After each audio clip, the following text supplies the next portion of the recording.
देखिए अब English GK में most famous and most interesting topic, famous libraries in India.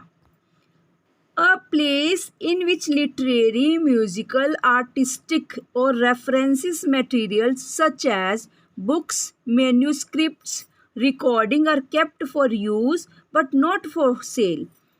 India has several spectacular libraries. Some are historic, dating back to the colonial times, while some are recent, emerging in the later half of the 20th century. Many of these libraries have very old manuscripts and documents which are now accessible in a digitized form and on microfilm or microfic.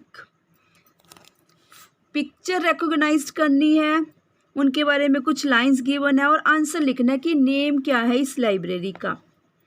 Read the clues and identify these libraries. First one, this is one of the national libraries of India.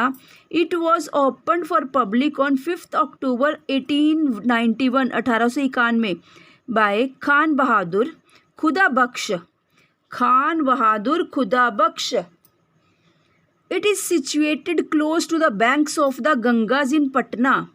It has about 21,000 manuscripts and 2.5 lakh printed books. Name of this library is Khuda Bakhsh oriental public library.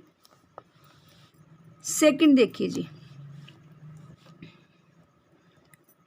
This library is situated at Teen Murti, तीन यानी कि तीन Murti house in Teen Murti house in Delhi. It is a memorial to India's first Prime Minister Jawaharlal Nehru.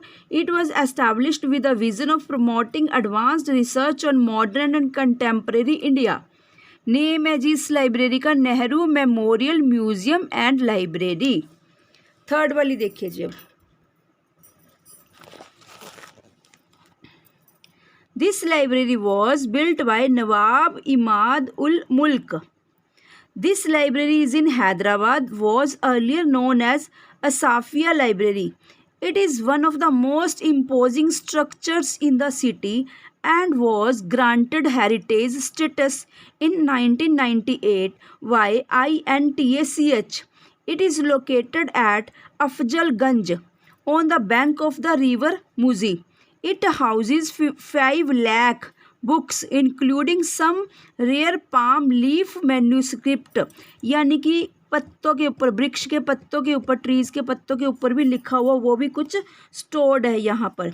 और आपने बच्चा सुना भी होगा यहाँ पर तमिलनाडु कर्नाटका साइड और उनका एक कोई सेंटर न्यू दिल्ली करनाल कुरुक्षेत्र भी है. ठीक है, पास्ट के बारे में अगस्त्य मुनि द्वारा कुछ है इससे रिलेटेड, वो बताते हैं कि पास्ट के बारे में हमें पता लग जाता है अपना, फ्यूचर के बारे में, सॉरी फ्यूचर के बारे में.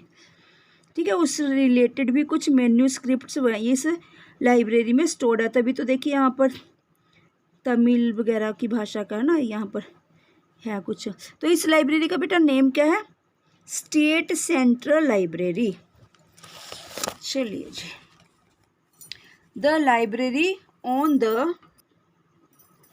library on the Belvedere Estate in Alipore, Kolkata is the largest library in India by volume. It is under the Department of Culture, Ministry of Tourism and Culture, Government of India. National Library, this is known as National Library. Next देखिए जी, this is one of among a few medieval libraries existing in the world. It contains very rare and valuable collections of manuscripts, books, maps and paintings on all aspects of art, culture and literature. इसका name है जी Saraswati Mahal library. चलिए last देखिए जी.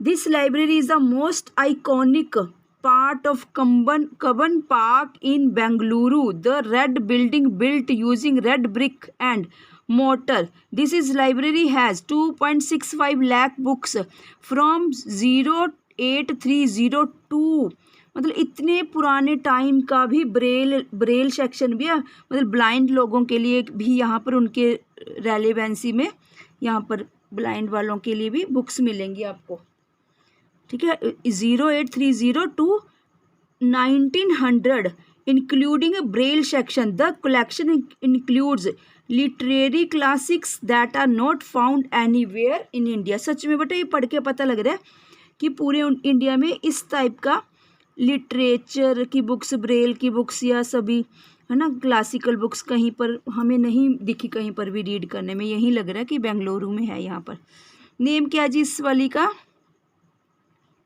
State central library. एक minute confusion होगी बेटा यहाँ ना मैं गलत बता गया आपको। ये तो है नहीं, ठीक है। फिर यहाँ पर स्टेट सेंट्रल लाइब्रेरी क्यों लिखा हुआ है? ठीक है, थोड़ा सा मेरे को ही लगा था। ठीक है बेटे यही है, ठीक है। Seshadri memorial library, Seshadri memorial hall है ना, ठीक है, शेषाद्री मेमोरियल लाइब्रेरी। ठीक है, मेरे को कन्फ्यूजन हो गई थी वैसे। चलिए बेटा इनके ना नेम्स भी देख लीजिए, कई बार आपको स्पेलिंग लर्न करने पड़ जाते हैं ना। It's very interesting topic actually. Thank you बेटा।